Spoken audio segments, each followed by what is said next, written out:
tema que a gente escolhe é sempre um tema que é um desafio para nós mesmos. Não é um tema pronto. Eu não vou despejar nenhum conhecimento em cima de vocês. Eu vou aprender junto com vocês.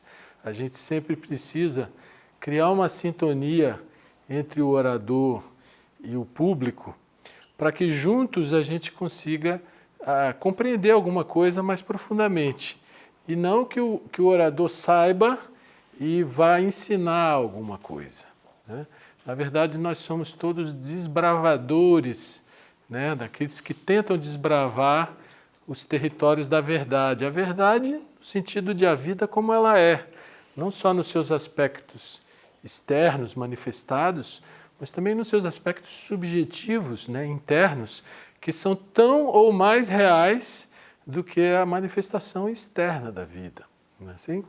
Então nós estamos aqui para explorar e aprender. Por que eu escolhi esse tema? Esse tema das virtudes, ele está relacionado a essa declaração de missão da Sociedade Teosófica, que foi aprovada em 2018 pelo Conselho Internacional lá na Holanda, que fala na autotransformação espiritual. O que seria a autotransformação espiritual? Eu vou até ler para vocês o texto da missão completo, para vocês verem que a Sociedade Teosófica, apesar de ter 144 anos de existência, ela continua na vanguarda, vamos dizer assim.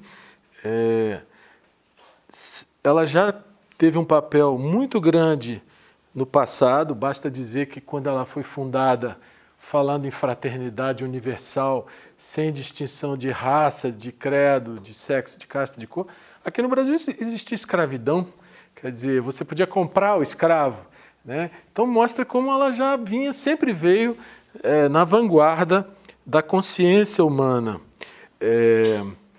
E aí, agora, com essa declaração de missão, 142 anos depois, mostra que a sociedade continua num processo de estar na vanguarda da coletividade da consciência humana. Então, eu vou ler para vocês. A missão da Sociedade Teosófica é servir à humanidade. Então, ela não existe para si mesma. Ela existe como um serviço para o clarear, o iluminar da consciência humana, da nossa consciência e, naturalmente, dos nossos relacionamentos, não é assim? Então, servir à humanidade, ela não existe como um clubinho para ela, né? Para um interesse restrito, limitado. Servir à humanidade pelo cultivo de uma sempre mais aprofundada compreensão e realização da sabedoria atemporal. O que é sabedoria atemporal? A sabedoria que não tem idade, a sabedoria que sempre existiu e sempre vai existir. Essa sabedoria é da natureza, é do universo, é da vida. Ela não pertence à sociedade teosófica, ela não pertence a ninguém, né? Ela é a verdade das coisas como são, seja objetiva, seja subjetivamente, né? Então, pelo cultivo de uma sempre mais aprofundada compreensão e realização dessa sabedoria atemporal. Se chama sabedoria atemporal, é uma outra maneira de você usar, você poderia falar teosofia. Mas como as pessoas se apegam às palavras, às vezes distorcem o sentido das palavras, às vezes as palavras viram pensamentos estratificados. Então o que interessa não é a palavra, é a coisa que a palavra tenta apontar, né? Então quando você fala uma compreensão sempre mais aprofundada dessa sabedoria temporal, pode dizer da teosofia, que é essa sabedoria da natureza. Afinal, a palavra teosofia significa sofia, que é sabedoria em grego, e teo, divina, ou dos deuses, ou essa sabedoria universal. Teria muitas maneiras de dizer a mesma coisa. Mas aí é que o texto vai, da sabedoria temporal, da autotransformação espiritual, e da unidade de toda a vida. Então vocês vejam que a sociedade muitas vezes é interpretada pela leitura dos objetivos como uma sociedade apenas de estudos intelectuais, comparação de religiões, o que é muito bom, né, para romper as fronteiras de preconceitos que existem entre as religiões, né, comparar religião com ciência e filosofia, a investigação das leis inexplicadas da natureza e dos poderes latentes do homem. Tudo isso pode dar a impressão de ser apenas um estudo intelectual. Aí quando vem na missão esse serviço à humanidade através da autotransformação espiritual, mostra que existe um trabalho a ser feito com cada um de nós. Cada um tem que fazer o trabalho em si mesmo, que é essa autotransformação. Mas aí o que seria a autotransformação? Transformar o quê em quê? Né? Então, se eu sou egoísta, eu vou virar altruísta. Se eu sou, sei lá, qualquer defeito que eu puder ter, eu vou querer transformar esse defeito. Mas essa transformação, ela também não acontece de uma forma deliberada. Né? Você imagina o sujeito que é vaidosão e que quer ser humilde. Olha que situação. Né? Quanto mais ele se achar humilde, mais vaidoso ele vai ser, concorda? Porque se ele não se achar nada, talvez ele seja humilde. Não é assim? Ou o cara que quer ser sábio, e vou ser sábio, ele já vai se achando, já vai ser meio soberbo, né? Eu sou sábio e tal. Quando, na verdade, a sabedoria é uma coisa que ela não é sua, ela pode vir a você se você tiver uma abertura para ela, né? O cara que se acha sábio já não é sábio, né? Então, quando a gente entra no tema das virtudes, que tem a ver com o nosso caráter, com o nosso comportamento, com nossa vivência no dia a dia, com as nossas relações, aí a gente vê que a gente tem um grande trabalho a fazer. Um grande trabalho de ir esculpindo essa pedra bruta que somos nós mesmos, para sempre nos tornarmos pessoas mais refinadas, mais leves, mais compreensivas, mais amorosas, mais respeitosas, mais sábias, mas não por dizer eu sou sábio.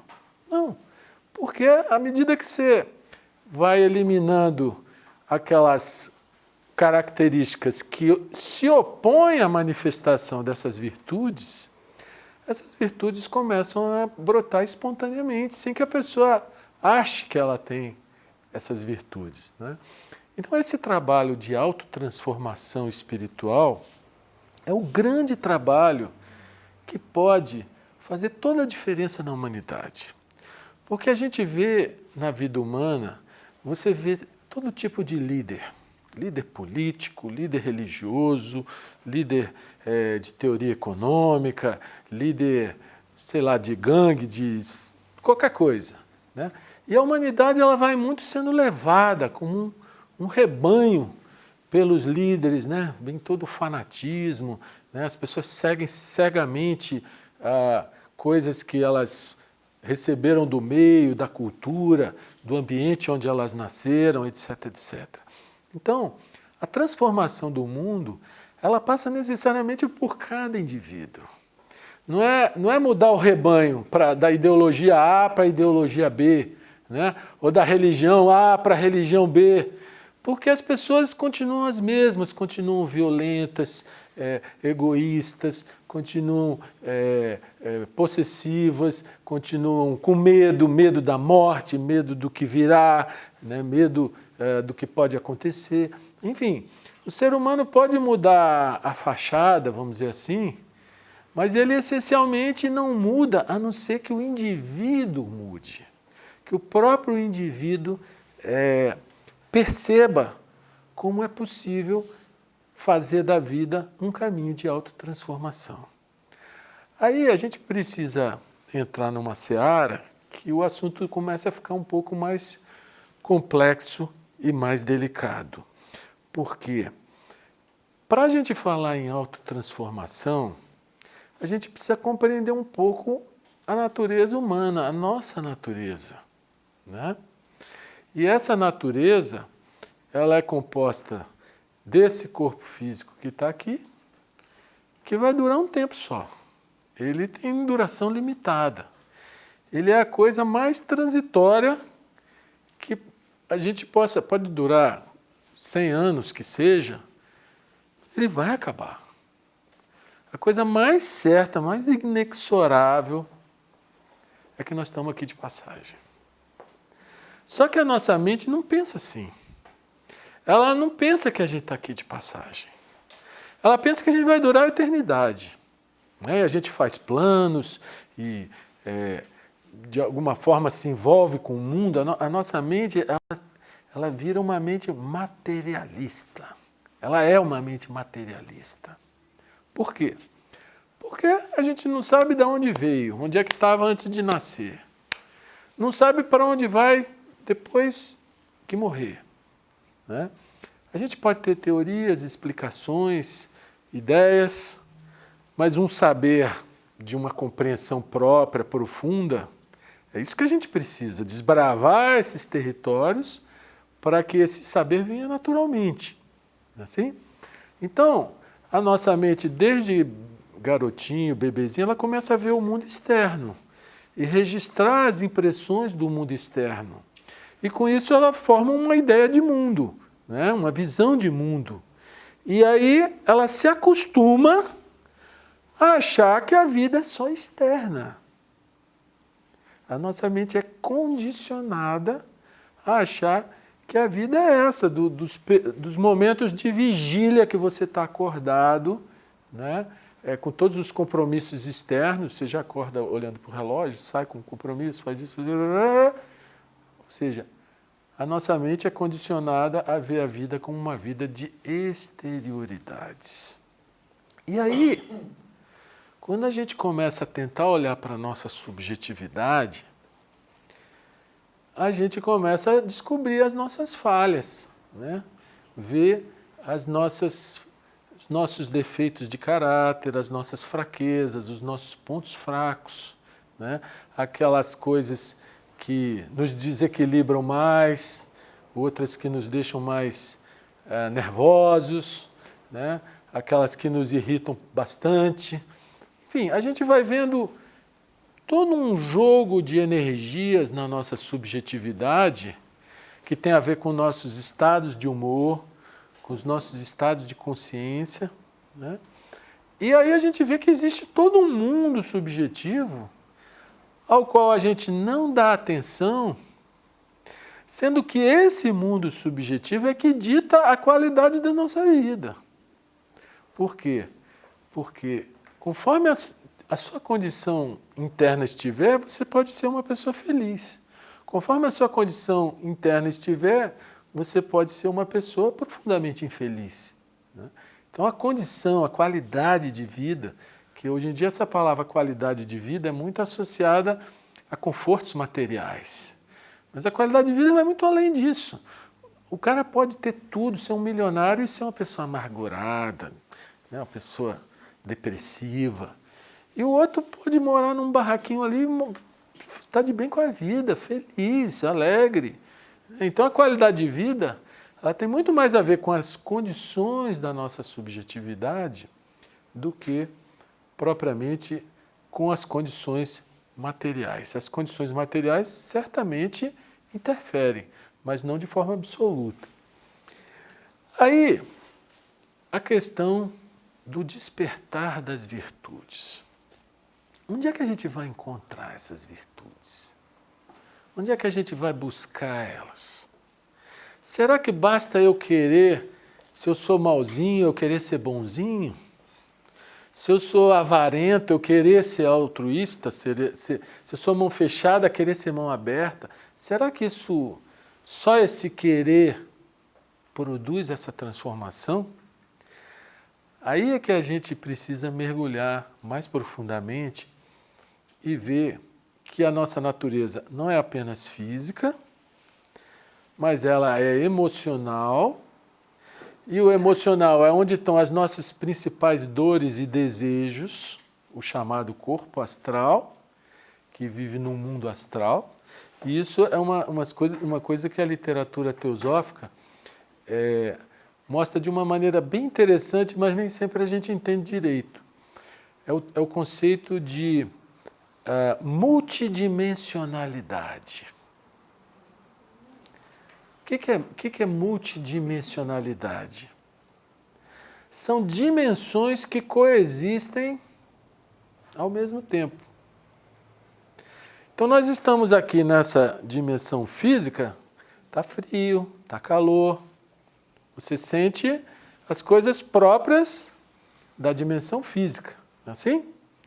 Mas ao mesmo tempo, nós estamos vivos na dimensão astral, emocional, aqui e agora. Nós estamos vibrando emoções, seja de prazer, de conforto, de desprazer, de desconforto, de incômodos, né? O nosso emocional, ele está o tempo todo oscilando. Ele está sempre desejando alguma coisa.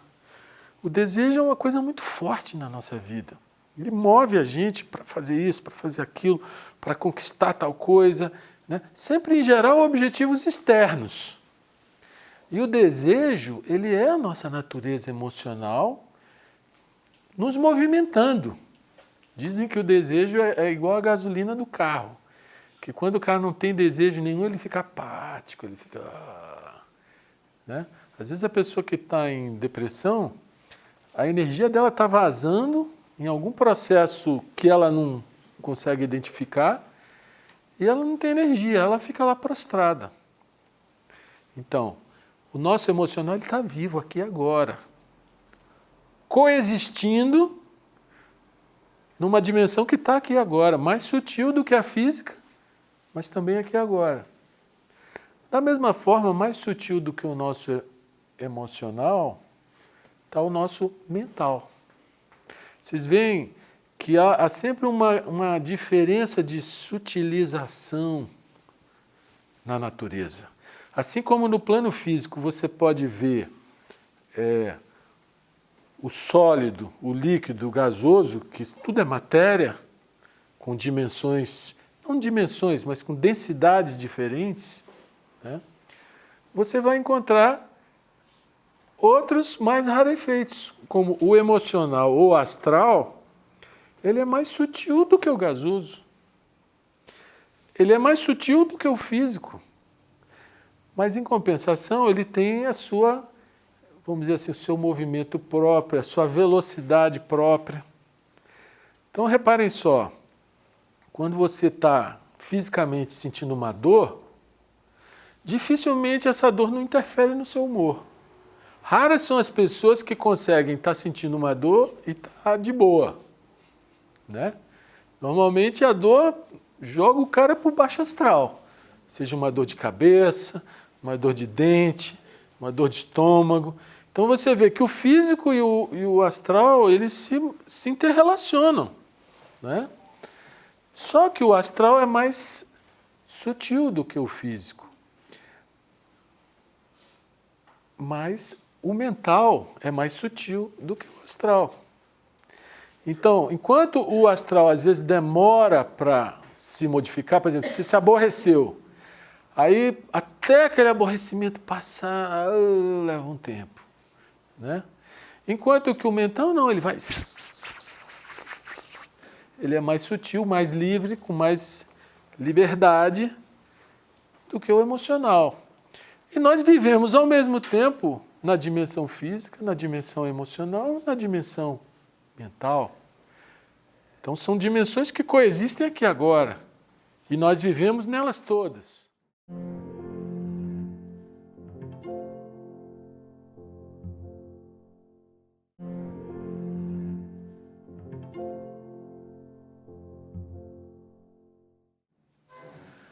Aí, se você for na literatura teosófica tradicional, você vai ver 7 planos de divisões da matéria, né? Mas essas divisões também são conceituais. Repara que se você vê um arco-íris, você pode ver 7 cores no arco-íris.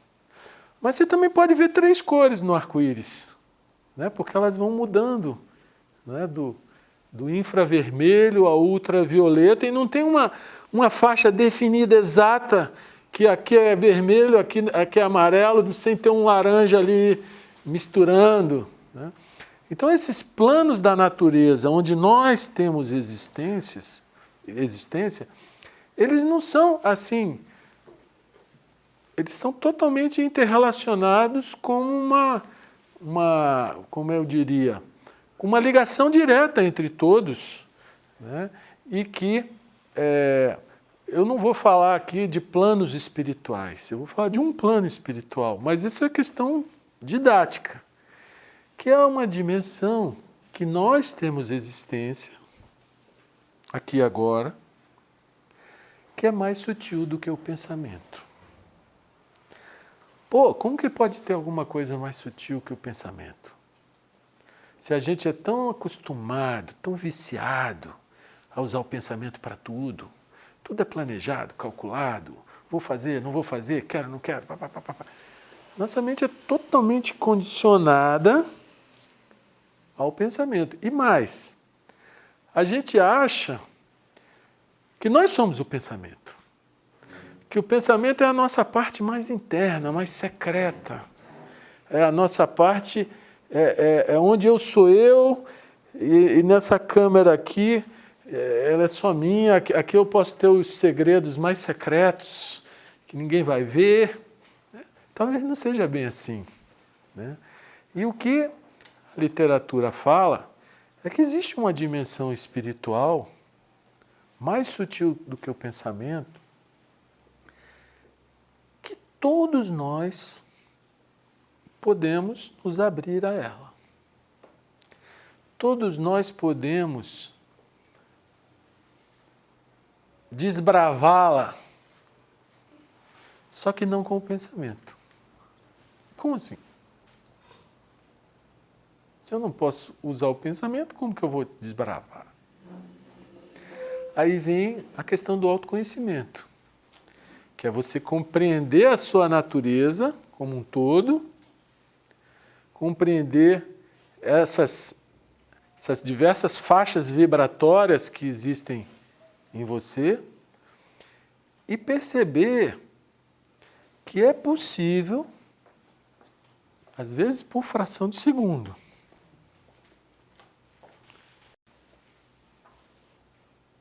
silenciar o pensamento. Daqui a 1 segundo ele já pula com uma ideia, concordo, discordo, certo, errado, né? Mas olha só, nós temos que ir bem devagarzinho, que esse é um território muito delicado. Não é questão conceitual. É questão que, se a gente estiver plenamente atento a qualquer coisa, o nosso pensamento está quieto. O nosso problema não é brigar com o pensamento, não é querer reprimi-lo, não é querer forçá-lo a ficar quieto, é compreender como ele funciona. Quando a gente percebe que ele é sempre uma fuga do agora, ele é sempre uma viagem na memória e uma projeção de um futuro imaginário, e a vida é sempre agora. O único tempo que existe é o agora. A gente acaba descobrindo que essa dimensão mais sutil que o pensamento pode ser acessada num estado de plena atenção. Só que a nossa mente vai dizer assim, como que eu vou ficar na plena atenção? Não. Você não vai se forçar a plena atenção. Você só vai compreender como a sua mente funciona. A partir daí, se você consegue, através da autoobservação, da meditação, não é? Da compreensão de como funciona a sua própria mente, você pode se abrir para a dimensão de onde todas as virtudes se originam. Sabedoria, paz, harmonia, equilíbrio, paciência, humildade. Todas as virtudes. Por que as virtudes não podem ser possuídas? Porque quando o cara acha que ele tem uma virtude, aquilo já é uma soberba dele. As nossas virtudes não são nossas. É a natureza superior, é a natureza espiritual se manifestando através de nós. A gente pode ter habilidades, a gente pode ter conhecimento, a gente pode ter infinidade de coisas. Mas as verdadeiras virtudes, aquelas que fazem a vida ser uma vida plena, elas brotam em nós. Igual quando você planta uma semente, e essa semente, não é você que vai fazer a semente brotar. Não é você. Né? Você coloca, você rega, você cuida, né? E a natureza faz ela brotar. A natureza faz ela se desenvolver, a natureza faz ela florir, a natureza faz ela frutificar. As nossas virtudes, que não são nossas, elas são flores e frutos da natureza, através de nós. Na medida em que a gente consegue trabalhar o campo, que são os nossos próprios defeitos, as nossas próprias idiosincrasias. Isso tudo é o, entre aspas, adubo que pode ser convertido nessa virtude espiritual. Né?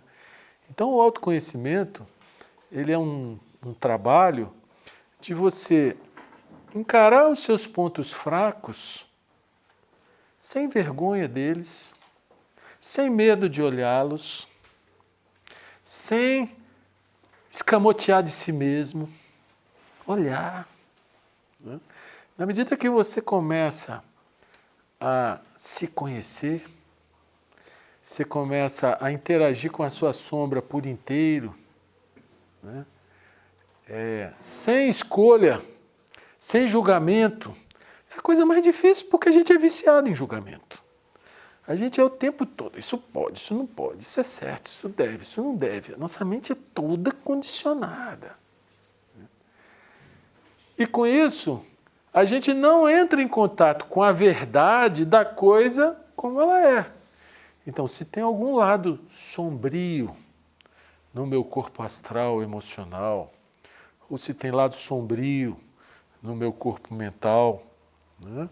Ou até na natureza física, que dependendo do que eu boto para dentro do corpo, vai interferir na coisa toda, vai interferir no mental, no emocional e tudo mais, dependendo das práticas das minhas ações na vida, se eu sou trapaceiro, se eu sou enganador, se eu vendo um negócio que eu não entrego, enfim, existem infinitas maneiras de agir na vida que nos poluem interiormente, que trazem para nós sujeira mesmo, que se você não vê, você não tem chance de deletar e de mudar aquele comportamento. Né? Então, essa questão do florescimento das virtudes na nossa vida é a essência dessa autotransformação espiritual. Só que esse trabalho tem uma série de complexidades por causa dos nossos vícios mentais que dizem, eu faço, eu aconteço. A gente é muito condicionado a esse pensamento materialista, que tudo no mundo material você precisa usar o tempo, né, para realizar coisas. Seja lá o que você for fazer no plano material, você usa o pensamento, o tempo né? E determinadas ações levam a determinados resultados. Ou não. Às vezes você faz, mas a coisa não acontece como você queria. Mas o fato é que, quando o assunto é autoconhecimento, autotransformação espiritual, né? O despertar da sabedoria. E olha, essa é a teosofia que eu realmente me encanta, que é a teosofia viva. É a teosofia que está fazendo os seus relacionamentos serem sempre melhores, mais harmônicos, mais equilibrados, mais justos, né? Essa é a teosofia que me fascina, muito mais do que uma descrição intelectual que tem um valor grande de fenômenos que tem a ver com a vida do planeta, com a vida do cosmos, que são muito interessantes, mas que para outras pessoas trazem um encantamento maior. Para mim, o que realmente me fascina é a teosofia vivencial, é essa autotransformação, né? E aí você tem que ter uma certa psicologia consigo mesmo e uma isenção muito grande no seu trabalho de autoobservação. Porque se você não tem essa isenção, você falseia a verdade do que é. Por exemplo, se você sente ciúme, você tem a esposa, a namorada, o namorado, amigo, então, sentiu ciúme. Surgiu uma situação qualquer. Se você olha para aquilo como é, independente do nome da coisa, né, você vê a verdade daquilo que é, aquela coisa se transforma. Por quê? Porque ela não resiste, ela é uma energia que vem do inconsciente e que ela não resiste à luz da consciência observando ela. Ou qualquer outra coisa, a gente tem 1001 defeitos, a gente tem ganância, tem cobiça, tem sensualismo, tem avidez, tem medo, tem... Se a gente for muito honesto conosco mesmos, nós vamos encontrar muito material de trabalho. Muito. Não é pouco, não. E aí, você tem que ter a coragem de olhar, sem julgar, sem condenar. Porque quando você condena, você cria uma distância entre a coisa e você. E aí você começa a lutar contra a coisa e vira uma fonte de conflito, né? E no conflito você vai desperdiçando a sua energia, você pode até mudar de um comportamento às vezes para outro, mas não é aquela transformação que realmente você acaba caindo em outros problemas de outras coisas que não foram vistas, não foram percebidas, não foram transformadas, né? Então, essa dimensão, essa que a gente está chamando aqui de dimensão espiritual, que é algo que qualquer ser humano pode ter acesso, qualquer um, ela também pode ser chamada da dimensão do sagrado. E normalmente a gente não consegue tocá-la porque a gente vive numa dimensão, a nossa consciência fica presa numa dimensão um pouco mais densa, que é essa dimensão conceitual. Classifica tudo, julga tudo, organiza tudo mentalmente. Nada errado com todas as organizações mentais das coisas práticas, das coisas materiais. Nada errado, né? Ninguém está sugerindo que a gente tenha que se tornar dementes. Mas para a gente ir além, para a gente tocar essa dimensão do sagrado, a gente precisa se esvaziar. Se esvaziar dos nossos saberes, das nossas certezas, dos nossos apegos. A postura do não sei é a mais fantástica para você aprender. Porque quando você se coloca como não sei, gostaria muito de saber, você tem abertura para mergulhar a fundo, para desbravar, para destrinchar. Agora, quando você acha que sabe, você só fica acumulando coisas. Né? E a grande beleza da vida é nós sermos sempre aprendizes. Se você é um eterno aprendiz, a qualquer idade, a consciência está sempre se esclarecendo, sempre ampliando, sempre encontrando uma dimensão mais ampla. Mas se você acha que sabe, você já virou um repetidor mecânico. E esse repetidor, ele não tem a vitalidade, a energia que a gente precisa para a transformação. Né? Então eu vejo que esse é um assunto extremamente sério, porque tem a ver com o que nós estamos fazendo aqui nessa passagem pelo planeta. A gente vai levando, empurrando as coisas com a barriga, né? A gente vai vivendo assim. Mas nós estamos aqui por propósito.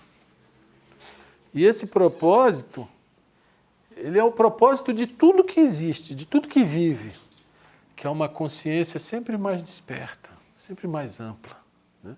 Tanto que vocês viram que no texto da missão que eu li para vocês, uma sempre mais aprofundada compreensão da sabedoria atemporal.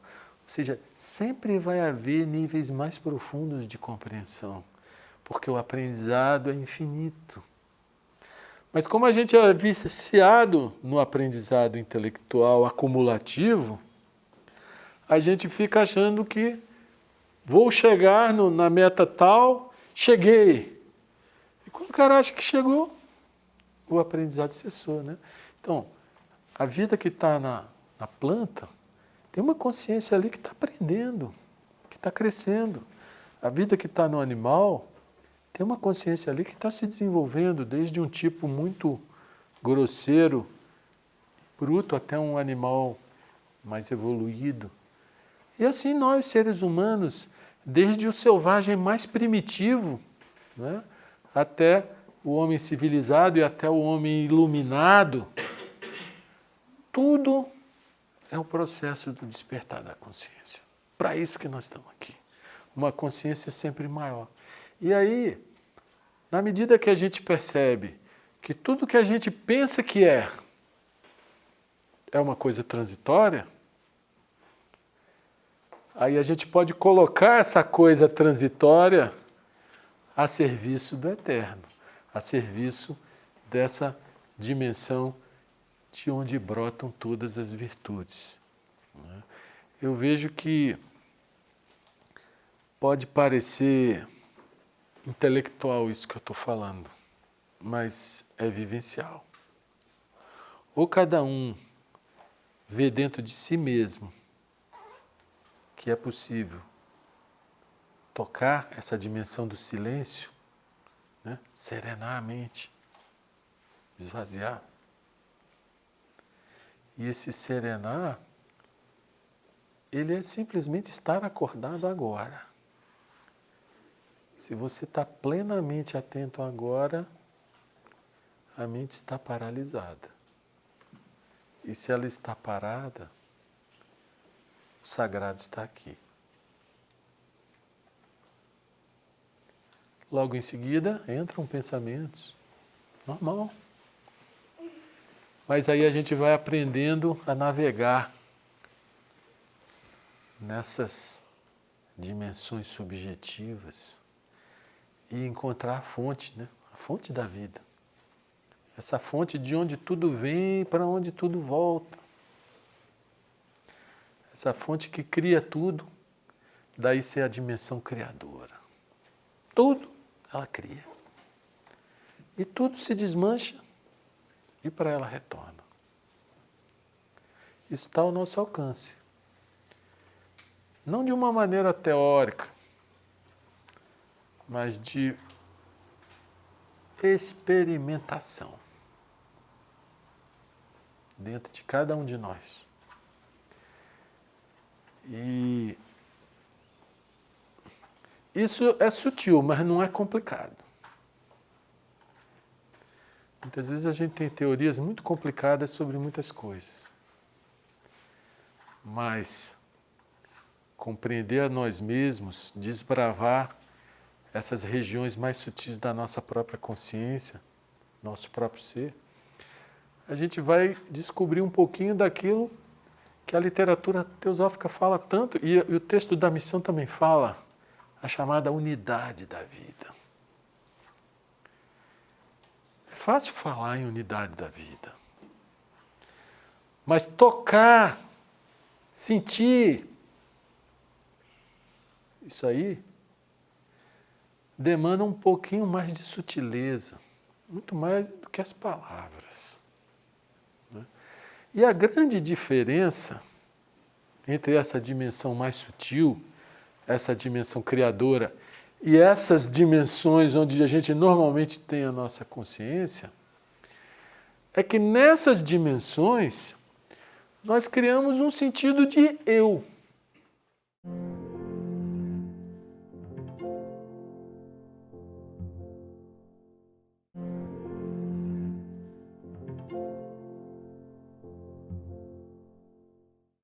Ou seja, você desde pequenininho, aliás, eu lembro de uma história engraçada, hein, André? Você e o Licinho, dois garotinhos desse tamanhozinho, o Licinho não sabia o que é meu, seu, né? Aí eles estavam com um brinquedo na mão, aí o André falava assim, meu, aí o Licinho repetia, meu, aí o André falava, seu, aí o Licinho repetia, seu. Chegando lá. Ou seja, o sentido do eu estava começando a se desenvolver ali. Meu, aí ele falava, meu, é seu, ele falava, seu, de quem que é afinal o brinquedo, né? Mas isso mostra o que é a criação do eu.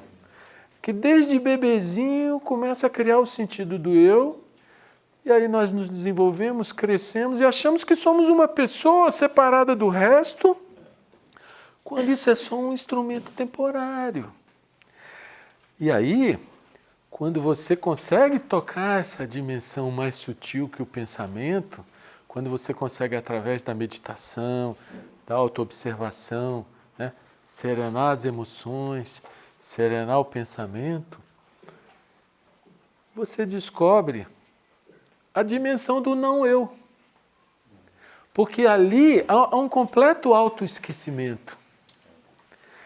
Logo vem o pensamento, que é onde tem esse centro de consciência que a gente chama de eu, que tem nome, endereço, profissão. Nada errado contra tudo isso, porque a gente precisa do nome, do endereço, da profissão. O problema é que a nossa consciência fica submersa na vida do eu, e a vida do eu é egoísmo, é competição, é eu em primeiro lugar, é o meu desejo ser satisfeito, é a coisa que me incomoda. A vida do eu, ela é uma vida fragmentada, ela nunca vai ser uma vida de unidade. Quando a gente começa a tocar essa dimensão mais sutil do que o pensamento, começa a surgir momentos de autoesquecimento. Quando você se esquece completamente de você, que é raro, né? Isso tem que vir naturalmente, são os momentos mais plenos que você vive. Porque você não se sente separado de nada. É o pensamento que cria a separação, né, do eu, do outro. Então, assim, a unidade da vida não é uma teoria. Ela é um fato da natureza. Ela é um fato. Mas nós, muitas vezes, incapazes de percebermos, de tocarmos, de sentirmos esse fato, nós teorizamos sobre ele, vira uma ideia. É uma nobre ideia, uma ideia muito boa. Mas a ideia em si não tem o poder que a vivência tem. A ideia, às vezes, fica só no campo especulativo, não transforma a pessoa. Enquanto que abrir-se para essa dimensão, a transformação é inevitável, porque ela acontece sozinha. Não é você que se transforma, é a natureza que transforma, né? Por isso que as virtudes são universais, elas são da natureza. O homem iluminado, o homem perfeito, ele é a expressão natural das virtudes. As virtudes não são dele, é só uma expressão dessas virtudes. Um Cristo, um Buda, tantos outros iluminados que já existiram, eles não se acham melhor do que os outros, eles não carregam essas virtudes como atributos pessoais. Pelo contrário, são seres profundamente impessoais, né? Ao ponto de Jesus, quando está sendo assassinado, falar: Senhor, perdoai-os, eles não sabem o que fazem. Ou seja, ele não está preocupado com ele, está preocupado com os assassinos. Isso é uma impessoalidade extrema, né? Então, à medida que a gente vai desbravando esses mundos subjetivos dentro de nós, a natureza faz o trabalho. E a gente vai se tornando pessoas mais amenas, mais compreensivas, né? Mais tolerantes, mais respeitosas, mais equilibradas. Isso vem sozinho, não é a gente, eu que sou, não, né? Mas isso é um trabalho para a vida inteira e talvez para muitas vidas. Mas é o melhor que a gente pode fazer enquanto a gente está aqui, que é conhecer a nós mesmos, né? Como já diziam lá os antigos, lá do oráculo de Delfos. Homem, conhece-te a ti mesmo e conhecerá os mundos e os deuses. Outros dizem, conhecerás o universo. Então, o universo é essa dimensão do não-eu, que ela é a raiz da nossa existência, que é da onde a gente veio e é para onde a gente volta. E tudo que existe é criação que vem dessa dimensão. Mas a gente fala muito dela e vivencia pouco.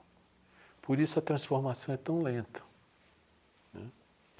Enfim, eu acho que eu estou mais ou menos no limite, mas eu queria então convidar vocês a complementarem, perguntarem, enfim, participarem. Eu vejo que é difícil falar sobre esse tema porque a gente tenta fugir de conceitos, de palavras, de coisas meramente formais, porque é um pulo do gato que cada um tem que dar dentro de si, né? Mas assim, eu acho que não tem nada mais sagrado do que você mergulhar dentro de si mesmo e descobrir essa divindade que é você e que é tudo. Isso é a coisa que pode mudar toda a condição da vida individual e coletiva. Mas isso é trabalho para cada um na sua própria existência. E juntos nós podemos estar aprendendo juntos, tentando enxergar juntos, tentando perceber juntos. Mas cada um tem que fazer por si, né? A palavra está com vocês.